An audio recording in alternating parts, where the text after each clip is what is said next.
a book. Okay, number 5.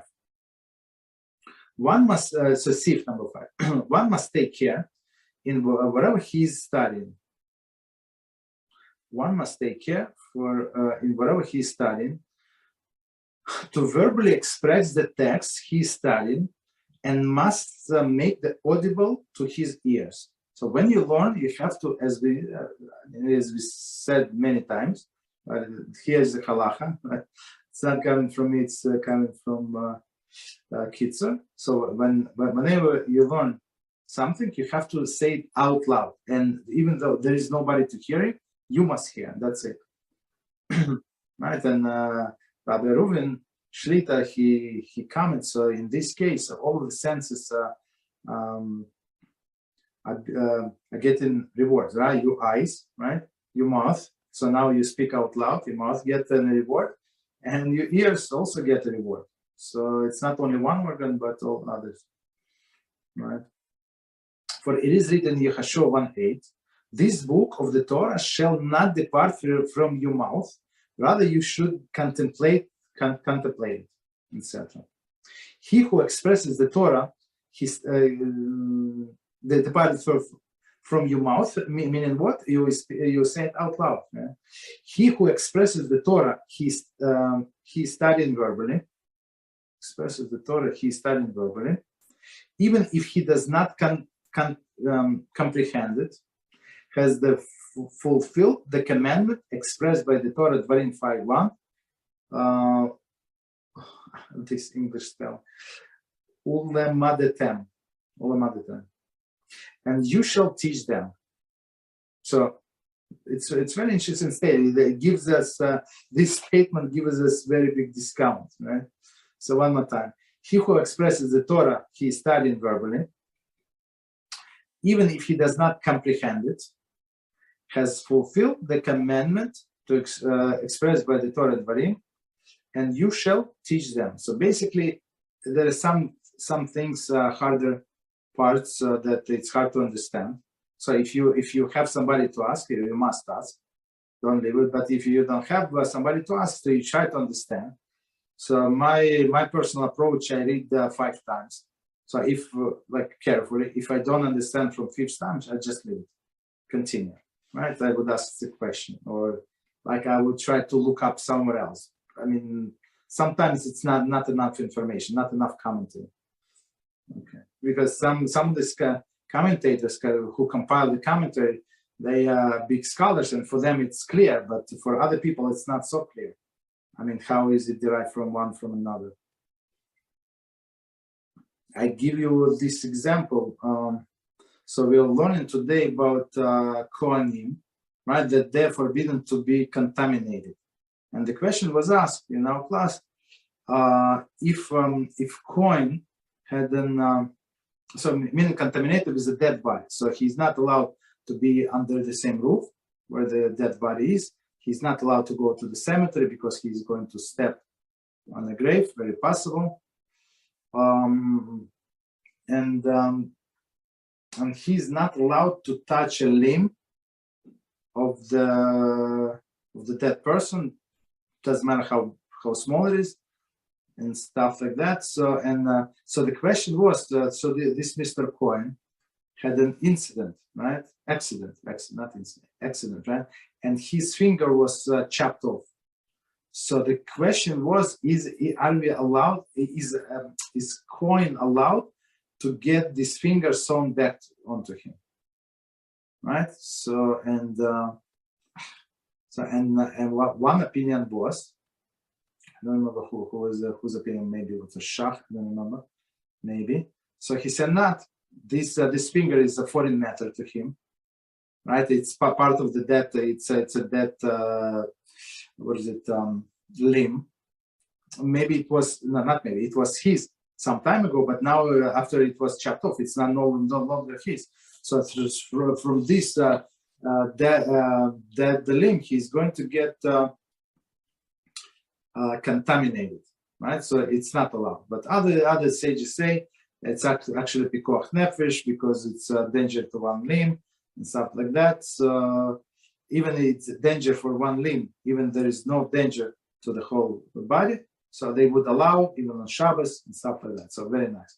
And in the same paragraph, right? So in the same paragraph it says, so but they say, and they try to bring the parallels from the whole Chumash, from Tanakh basically, right? And one of the example was about Eliyahu, right? The famous story of Eliyahu when he revived the dead boy, right? And this lady that he blessed some time ago, right?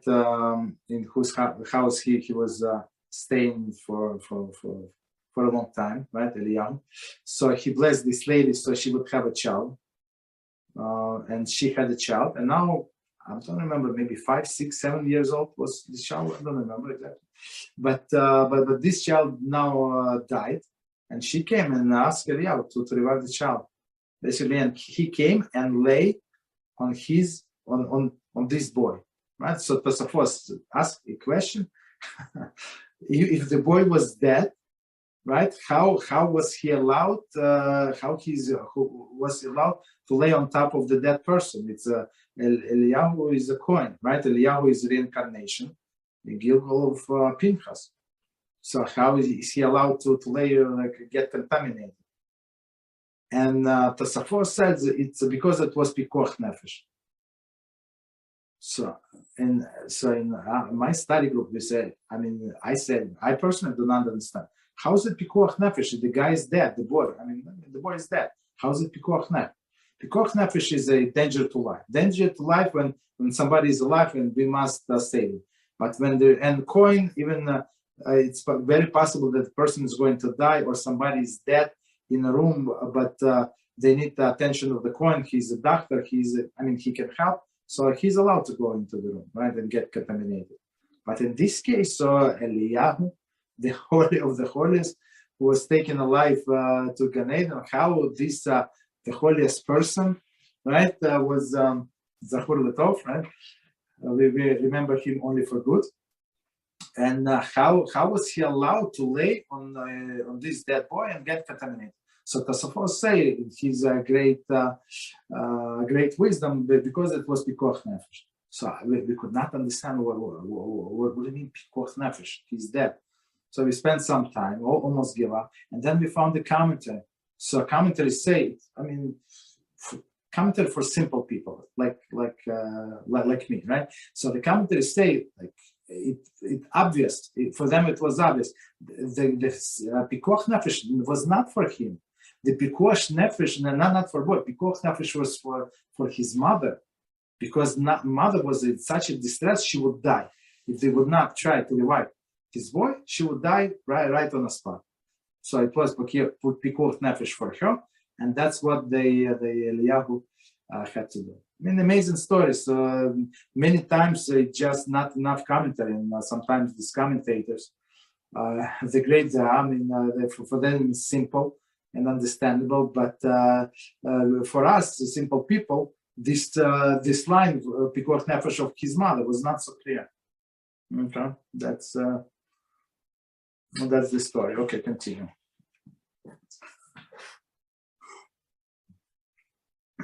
Okay, for this reason, right? So you have to teach them to try to comprehend. Let's say, even if you don't comprehend, if you say it out loud, that's you get a reward. For this reason, an unlearned person may recite the Torah blessing each morning. Very interesting. Before recited scriptural verses that are usually recited thereafter. Okay, and also upon ascending to the Torah. So what is it? Okay, there is no commentary. Ascending to the Torah commentary. Even by simply reciting the Torah without comprehending a person, fulfills a certain level of his obligation of study Torah. Therefore, even somebody who is not capable of understanding the Torah can recite the Torah blessings. So now in the morning, one of the morning blessings, we say the blessing on the Torah, and then we say pieces from Chumash, from Tanakh, from Talmud, right? All of these beautiful things, and it's like, in some sense, it's like you study Torah, right? Okay. continue. And one piece is from Mishnah, I forgot. Okay. Furthermore, whoever engages in study of Torah and is unable to comprehend it due to the limitation of his mind, but as we said today, I'm not sure how it's going to fly, to the limitation of his mind, will merit to comprehend it in the world to come. So basically, that's what I always tell my students. So that's what you do. You try your hard best. You don't comprehend. You ask questions. If you don't have, nobody knows the answer to a question, which is impossible. So which is absolutely impossible, right? So actually, maybe there are some questions that don't have answers. Maybe I don't want to say absolutely impossible. So, but for most of the questions, there are answers, right? So at least we're going to get reward, and at least maybe we did not understand at this point, but in the world to come, you come only with not with your money, not with other possessions. You come only with what? With Torah knowledge, and some Torah knowledge are incomplete. Why? Because we could not understand. So and then in the BeEzrat HaShem, in the world to come, we're going to get a clear the clarity on what the question was and what the explanation is supposed to be. Commenting. Studying Torah, even without comprehension, is never futile exercise. So just because we do not understand it, that's what I tell other people. Like it was one class, and we're learning Rambam, and we're learning the loss of Shkita. So I don't like skip halach. I don't like to skip. Period. Skipping is not me. Maybe in some classes I must skip, but not in that one. So I told them, look, you don't understand, I don't understand, I'm not in this expert. I mean, we try to look pictures, what does it mean, of this shita, the inside of the stomach of the animal, right, all these things. But at least I said, we're going to get reward, don't worry. We tried 2 times, 3 times. I mean, some things we do understand. It's not like we don't understand, we do. Okay, but you get, it's never futile exercise. Although one might never properly comprehend his studies in this world, he will understand them in the next world, exactly as we said. For this reason, even one who is unable to understand should study Torah. Okay, so let me check.